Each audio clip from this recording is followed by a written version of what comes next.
Some days there's just too much Israeli psychopathy to write about. Recent hours have seen too much Israeli depravity to write about, including an assassination strike in Qatar to sabotage peace talks, a second drone attack on the Global Sumud Flotilla, and a Guardian article featuring an IDF sniper who discussed killing civilians like a trophy hunter talking about game animals. The IDF bombed a Doha residential building on Tuesday in an attempt to assassinate Hamas officials who had gathered to discuss U.S.-Israeli ceasefire proposals, reportedly killing a Qatari security officer and 4 Hamas aides, as well as the son of the acting Hamas political bureau chief. President Trump publicly criticized the Israeli attack, but Middle East Eye reports that according to U.S. and regional officials, the president had actually blessed the strike in advance. These would be the same Hamas officials who Trump had just been aggressively threatening to accept his ceasefire proposal or face severe consequences. Hamas said the following in a statement, targeting the negotiating delegation as they discussed U.S. President Donald Trump's latest proposal confirms beyond a doubt that Netanyahu and his government do not want to reach any agreement and are deliberately seeking to thwart all opportunities and thwart international efforts, disregarding the lives of their prisoners held by the resistance, the sovereignty of states, or the security and stability of the region.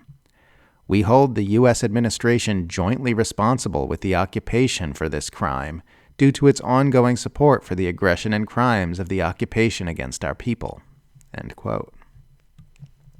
It's hard to argue with any of this.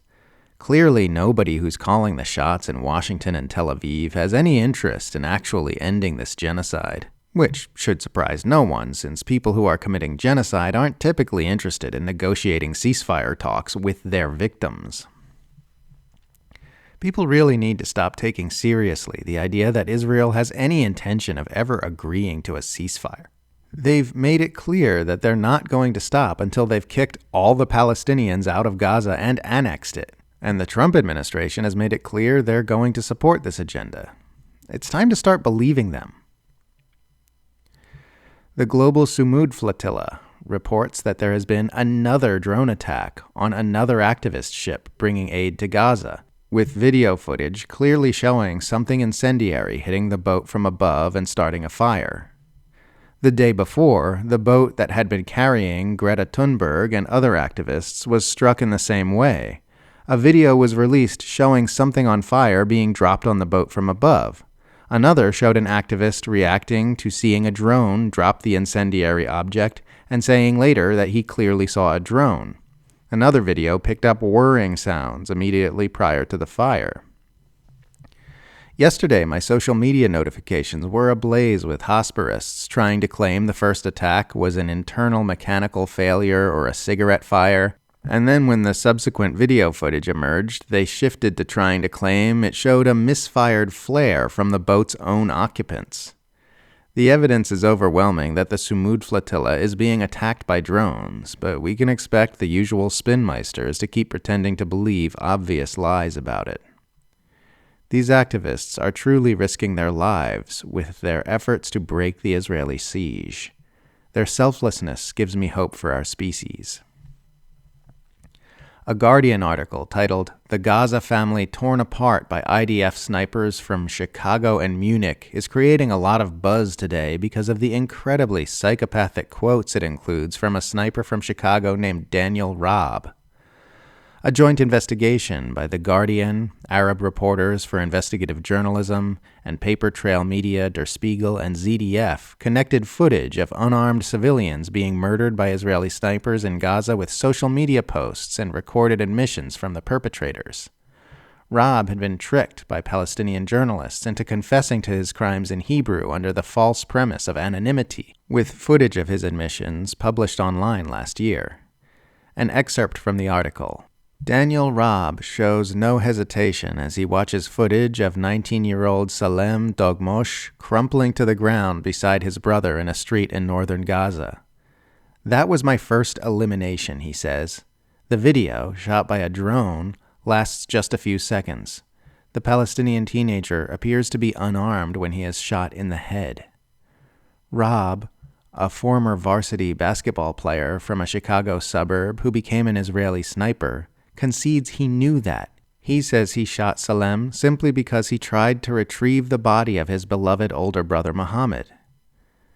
It's hard for me to understand why he did that, and it also doesn't really interest me, Rob said in a video interview posted on X.